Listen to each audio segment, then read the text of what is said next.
everyone. Welcome to our kids service. We're so excited for you to see everything that we have for you. But before we do that, we need for you to stand up, make some room, because we're going to jump right into some worship.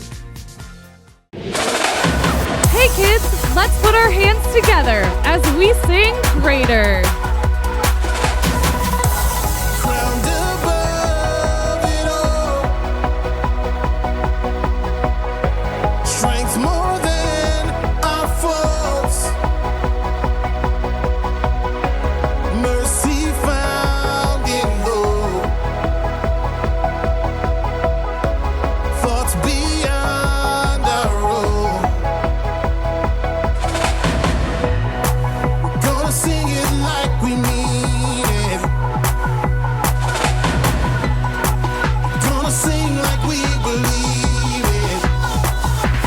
Greater.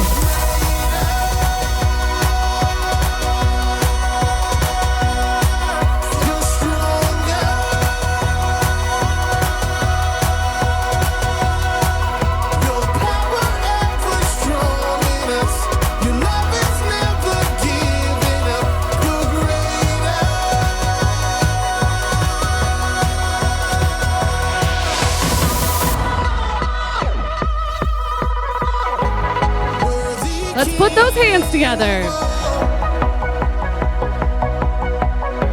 Son who walked the earth, humble author of all light and love and hope. We're gonna sing it like we mean it.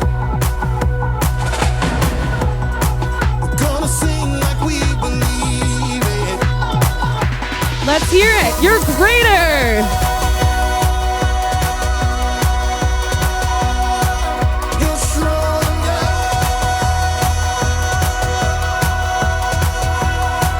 Your power ever strong in us. Your love is never giving up. You're greater.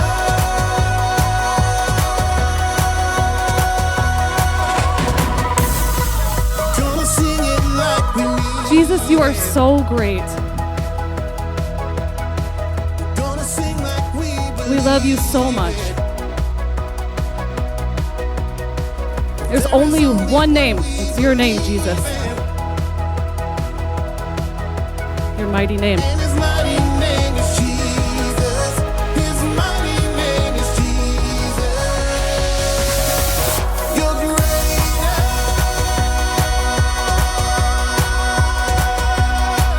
You're stronger.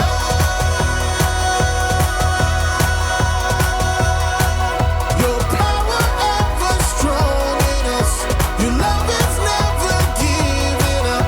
You're greater.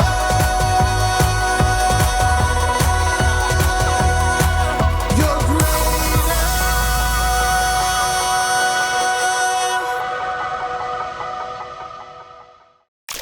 One, two, three.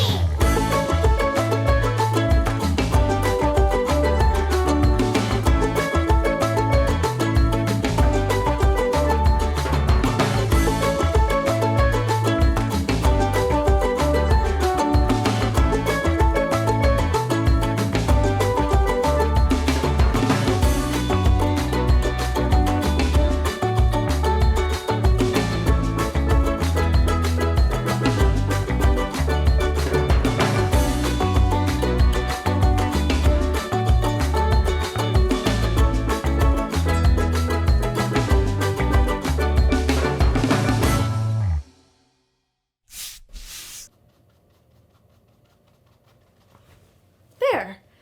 Hey kids! What a great day to be here in Kids! It's the start of a new series and we're talking about creativity. Creativity is using your imagination to do something new. God made us to be creative. Sometimes people just think creativity is art or music, and for sure, those are super creative activities, but sometimes creativity looks like finding a new solution to a problem.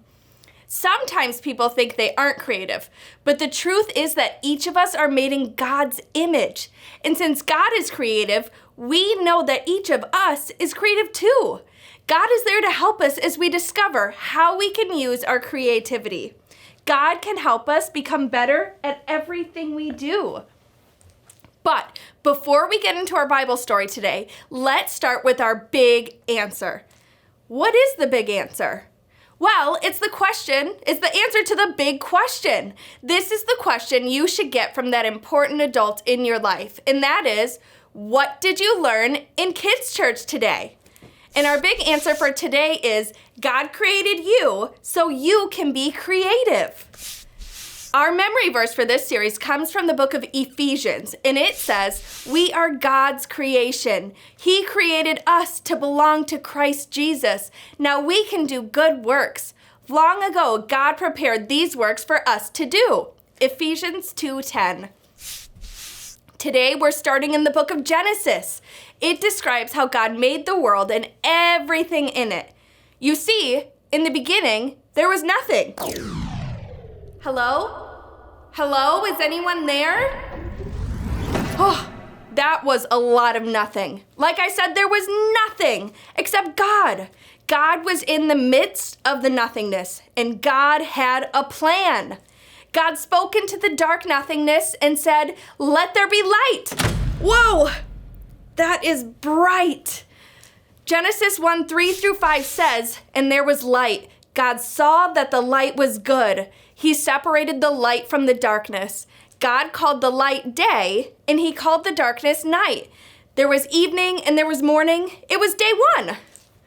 God was just getting started. Check out what God said next in Genesis 1:6-8. God said, "Let there be a huge space between the waters. Let it separate water from water." And that's exactly what happened.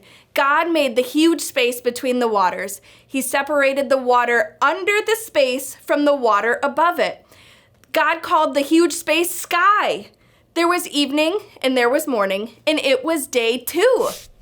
Then God got to work again. It says in Genesis 1:9-13, God said, "Let the water under the sky be gathered into one place. Let dry ground appear." And that's exactly what happened. God called the dry ground land. He called all the water that was gathered together seas. God saw that it was good. Then God said, "Let the land produce plants, let them produce their own seeds, and let there be trees on the land that grow fruit with seeds in it.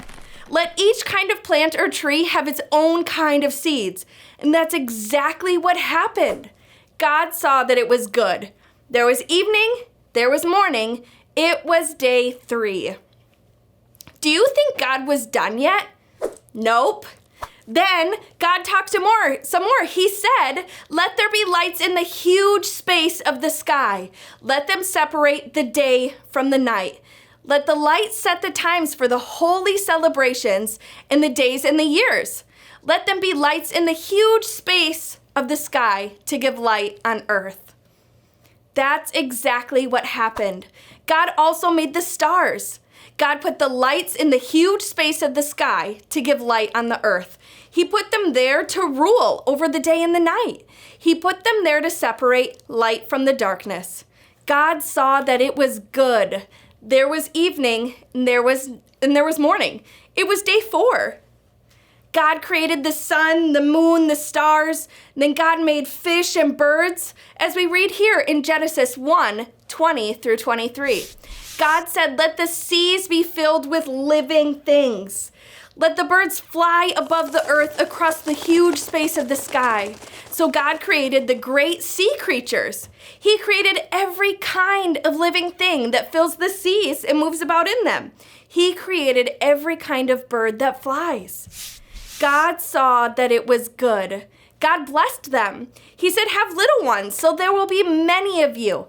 Fill the water in the seas. Let there be more and more birds on the earth." There was evening, there was morning. It was day 5. And what happened next? God said, let the land produce every kind of living creature. Let there be livestock and creatures that move along the ground and wild animals. That's exactly what happened. God made every kind of wild animal. He made every kind of livestock. He made every kind of creature that moves along the ground. God saw that it was good. I feel like something's missing. What am I missing? Oh, day 6 can't be finished yet. Oh yeah, God also made people. God said, let us make humans so that they are like us. Let them rule over the fish in the seas, the birds in the sky. Let them rule over the livestock and the wild animals. Let them rule over all the creatures that move along the ground. So God created human beings in his own likeness. He created them to be just like himself. He created them as male and female. The first people, Adam and Eve, were created in the image of God. God blessed them and told them to have children and take care of the world. God gave them every kind of plant for food. On day 7, do you know what God did? God rested from all that amazing, brilliant, creative work. As we think about how God made the entire world and everything in it, we remember that God is bigger and more creative than we can even imagine. Yet God knows and cares deeply for every single one of us. Adam and Eve were a very important part of God's creation. God created people to be creative. That's still true for us today. You were created to reflect who God is to the world around you.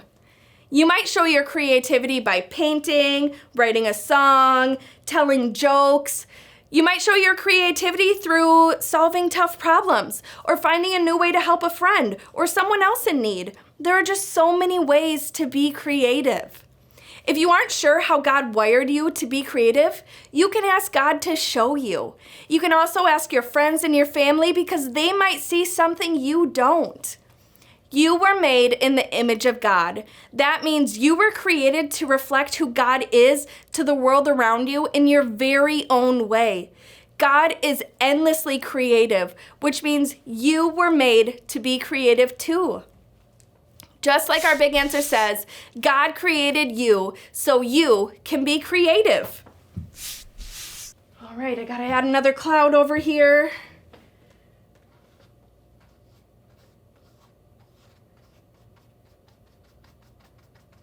There we go. See you guys next week. It's time for Memory Verse Breakdown!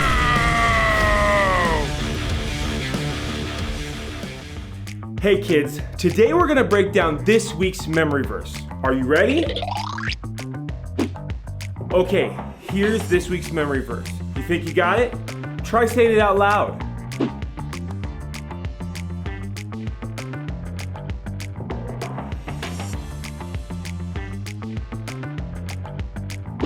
All right, let's take some words away.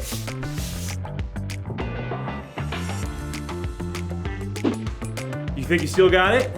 Try saying it out loud again.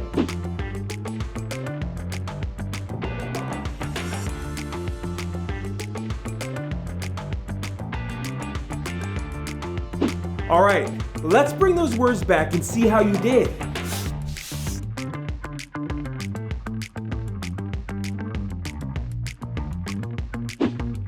Did you get it right? Awesome. Well, that's this week's memory verse breakdown. How'd you do? Memory Verse Breakdown!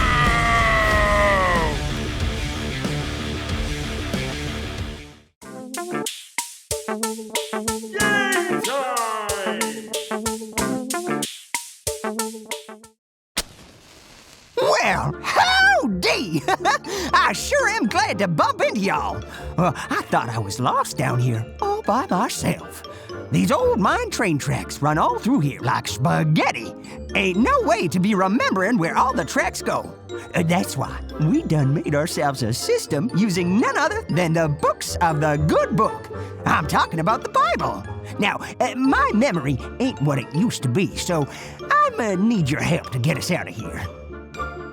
Every time these old tracks cross, we stuck ourselves a sign with the name of 2 books of the Bible on it.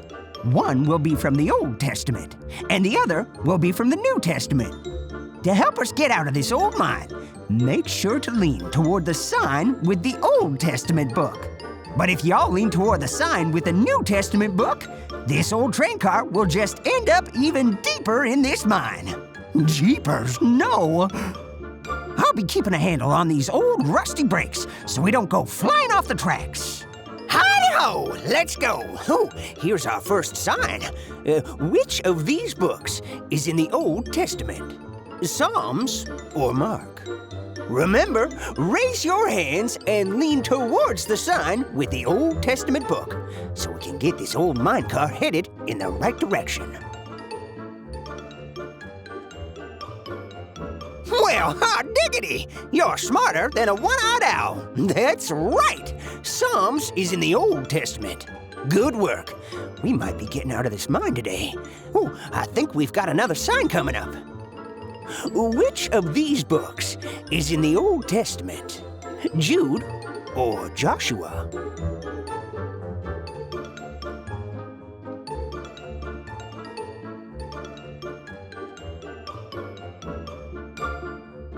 Well, wrap me in dough and call me a pie. You're right. Joshua is in the Old Testament. Well done. Now, hang on tight. Here comes the next sign. Which of these books is in the Old Testament? Acts or Ruth?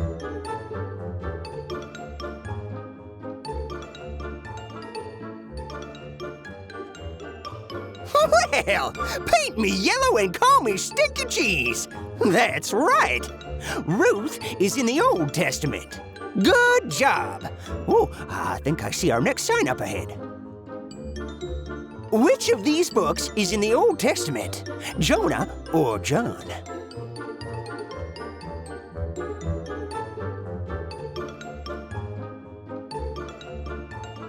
Well, cover me in butter and call me a corn cob. You're right. Jonah is in the Old Testament. Way to go. I think we're getting close to getting out of here. Here comes the next sign. Which of these books is in the Old Testament? Ecclesiastes or Ephesians?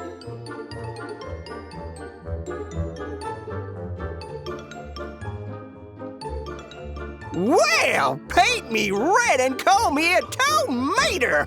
You're right. Ecclesiastes is in the Old Testament.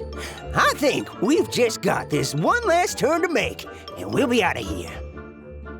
Which of these books is in the Old Testament? Job or James?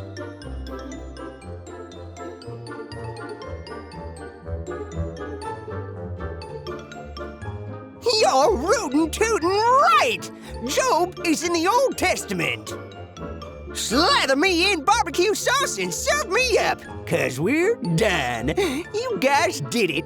You remembered your books of the Bible and got us out of that old mine. Much obliged for your assistance. Now, if y'all will excuse me, all this talk of stinky cheese, one-eyed owls, and corn has got me remembering that I ain't eaten in 5 days. And if my nose don't be deceiving me, somebody's cooking up some cactus and coyote stew right now.